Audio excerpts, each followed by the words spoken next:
Hello বন্ধুরা, আমি নাজিমুদ্দিন মির্জা নাজিমুদ্দিন টিউটরের পক্ষ থেকে বলছি। আজকে আমরা দেখব যে বিভিন্ন ধরনের যে চার্টগুলি আছে সেই চার্টগুলি আমরা কিভাবে করব। আজকে আমরা দেখব যে পাই চার্ট, লাইন চার্ট বা বার চার্ট কিভাবে ইনসার্ট করতে হয়। চলুন তাহলে দেখি। বন্ধুরা, যারা এখনো পর্যন্ত আমার এই চ্যানেলে ওই লাল সাবস্ক্রাইব বাটনে ক্লিক করে সাবস্ক্রাইব করেননি, প্লিজ সাবস্ক্রাইব করুন আর ওই রকম সুন্দর সুন্দর ভিডিও পেতে চোখ রাখুন।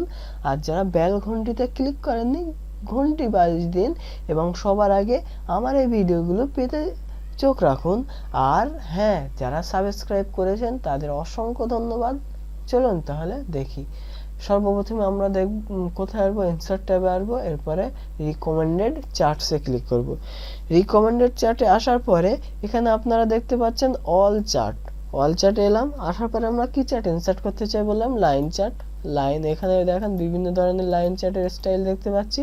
আপনার যেটি ভালো লাগবে জাস্ট আপনি কি করবেন, সেটি সিলেকশন করবেন, ওকে করবেন। তাহলে এটি ডিলিট করে দিলাম। আবার দেখি, আমরা প্রথমে সিলেকশন করব, ইনসার্ট ট্যাবে আসবো, রিকমেন্ডেড চার্টে ক্লিক করব, অল চার্টে ক্লিক করব, এরপরে লাইন।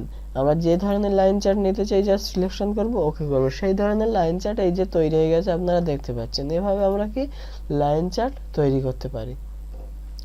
এখন আমরা যদি বার চার্ট বা পাই চার্ট তৈরি করতে চাই, কিভাবে করব? একই রকম ভাবে আমরা সেখানে আসবো, আসার পরে পাই চার্ট, আমরা পায়ে ক্লিক করলাম। যে ধরনের পাই চার্ট আমরা করতে চাই জাস্ট সিলেকশন করব এবং ওকেতে ক্লিক করব। এই ধরনের পাই চার্ট আমরা তৈরি করতে পারি।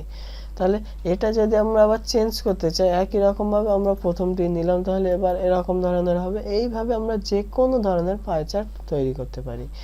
এবারে দেখেন, আপনি যদি পাই চার্ট, এটাও আমরা ডিলিট করে দিলাম। বার চার্ট আমরা করতে চাই, কিভাবে বার চার্ট করব? একই রকম ভাবে রিকমেন্ডেড চার্টসে ক্লিক করলাম, এবারে বারে ক্লিক করলাম। যে ধরনের বার চার্ট আমরা নিতে চাই জাস্ট সিলেকশন করব, ওকে করব। এভাবে আমরা কি করতে পারি, বার চার্ট নিতে পারি।